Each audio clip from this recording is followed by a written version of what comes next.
The fate of Roe v. Wade has yet to be determined, but if the Supreme Court decides to strike it down, it could widen the socioeconomic gap in our country. Tonight, we have a 360 in-depth look at the inequities that exist around access to health care and reproductive rights.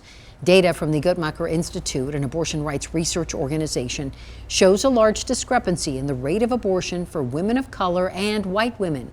Between 2000 and 2014, abortion rates for white women stayed steady at 10%. In 2014, the rate for black women was 27% and 18% for Hispanic women. Now, the reasons for this are much deeper than just moral beliefs. Denver 7's Colette Bordelon begins our in-depth coverage hearing from a woman who knows just how important proper care can be.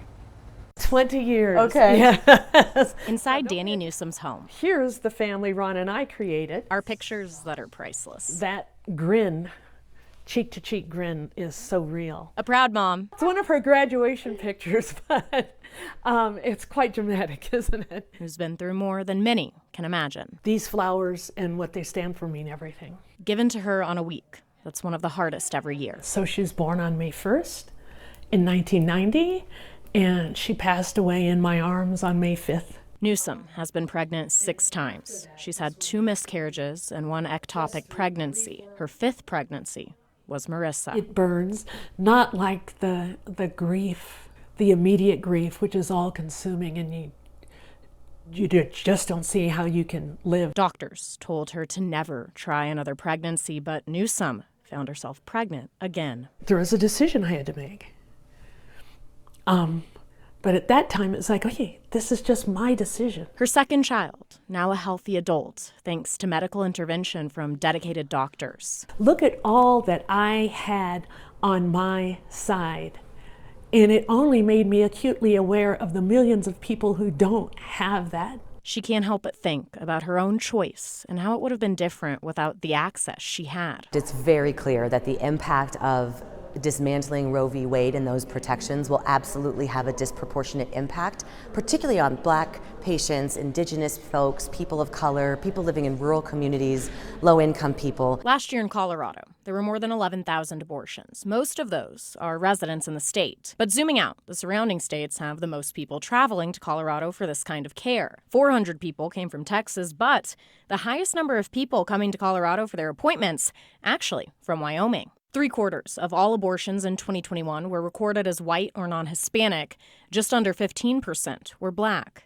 It's important to note, 35% didn't give out that information. My husband took this, and this is Nicholas and I were in the mountains. And when this proud mom thinks about the challenges facing many communities if access to abortion was banned in certain states, it just made me realize just how fortunate I was and how so many people, through no fault of their own, have the cards of life stacked against them. Colette Bordelon, Denver 7. Let's look deeper into this data. ABC News sorted through numbers from the U.S. Census Bureau to show the percentage of people in Denver without health insurance. It shows about 13% of all people of color do not have health insurance, 16% for Latino or Hispanic, 7% for Black people. Just 4% of white people are without insurance. Reproductive health centers in Colorado are preparing for an influx of patients if Roe v. Wade is overturned. Colorado codified reproductive rights into law this legislative session, meaning abortion access will remain.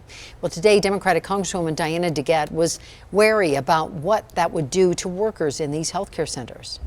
On a national level, if abortion becomes illegal or practically illegal in half of the states, Planned Parenthood and other abortion providers will be overwhelmed with people from out of state who are trying to come. So the current staffing issues will be really exacerbated a lot.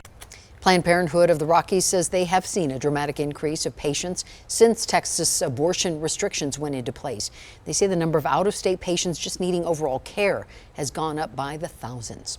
And our 360 in-depth coverage continues right now on thedenverchannel.com. We have a breakdown of the ballot amendments both sides of the issue are working on to change the state constitution.